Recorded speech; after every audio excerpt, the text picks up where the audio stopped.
আমার ছোট কাকার বিয়ের আজকে ৩য় দিন চলতেছে। ৩য় দিন মানে আমাদের এখানেকে খানার দিন বলা হয়। আপনাদের কোন অঞ্চলে কি দিন বলা হয় আমাকে কমেন্টে জানাবেন।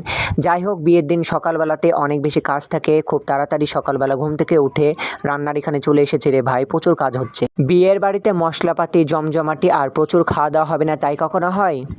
খুব সকালবেলাতে আমার বাপ চাচারা এবং ভাইরা রান্না করতে চলে এসেছে, অনেক কাজ। ওই যে আমার আব্বু সারাদিন কাজ করতেছে। আব্বুকে একবার বলেছিলাম যে আব্বু তোমার খাওয়া দাওয়া শেষ হয়েছে? আব্বু বলতেছে না রে বাপ, কাজ করতে ব্যস্ত। যাই হোক, আব্বু খাওয়া দাওয়া করাতে ভালোবাসে আর আমরা ভোজন রসিক মানুষ রে ভাই। আমি এদিক সেদিক করে ঘোরাঘুরি করতেছিলাম, দেখতেছি রাঁধুনিরা রান্না করতেছে আর চাকাচাকি করতেছে। লাস্টের দিকে আব্বু একটু চেখেছিল। এ তো প্রচুর গরম, রান্না চলতেছে। আমি খাওয়ার প্যান্ডেলের দিকে ঢুকে গেছি। দেন সকালে আমাদের এখানে খিচুড়ি রান্না করা হয় বিয়ের দিন সকালবেলাতে। আমি খেতে বসে গেছি। ভাই রে ভাই, এত বেশি স্বাদ লাগছিল খিচুড়ি খেতে। আসসালামু আলাইকুম, কি অবস্থা সবার? আশা করি সবাই ভালো আছেন। আলহামদুলিল্লাহ, আমিও ভালো আছি। ছোট কাকার বিয়ের আজকে ৩য় দিন, মানে আমাদের এখানে দিনটাকে খানার দিন বলা হয়। খুব ভোর ভোর ঘুম থেকে উঠে গেছি।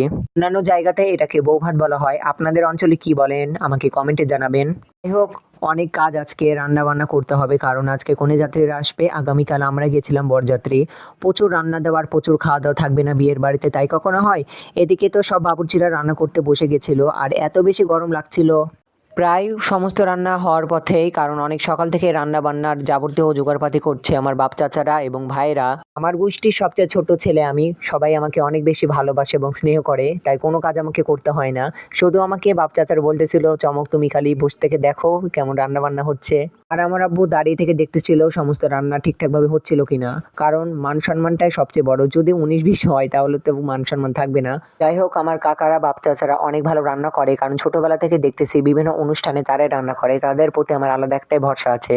আর লাস্টের দিকে আমার ভাইরা এবং দুলা ভাইরা বুন্দিয়া ভিজাচ্ছিল, যেহেতু আগে শিরাটা করে নিয়েছিল, এখন জাস্ট বুন্দিয়া গুলো ঢেলে দিচ্ছিল, ভিজবে তাই। এই বুন্দিয়া ভিজানো আমার খেতে অনেক বেশি ভালো লাগে। অনেক সকালবেলা থেকে ঘুম থেকে উঠে দেখতেছি আমার বাপ চাচারা, ভাইরা, দুলা ভাইয়েরা বিয়ের বাড়ি সমস্ত রান্না করতেছে নিজ হাতে।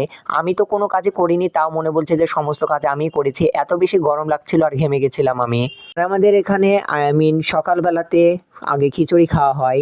সবাইকে আব্বু খিচুড়ি তুলে দিচ্ছিল আর আমি দৌড়ে গিয়ে প্যান্ডেলের মধ্যে চলে যাচ্ছিলাম, কারণ সিট ধরতে হবে। অনেক মানুষ রে ভাই, দেখতেছি ফাঁকাই ছিল। আর জায়গাটা অনেক সুন্দর করে সাজিয়েছে। আর যাই হোক, প্রচুর গরম, আবার বৃষ্টি আসছে। একবার ছায়া জায়গাতে খাওয়ার ব্যবস্থা করেছে, অনেক বেশি ভালো লাগছে। আমি সমস্ত চেয়ারগুলো ঠিকঠাক করে রাখছিলাম যেহেতু এলোমেলো হয়েছিল।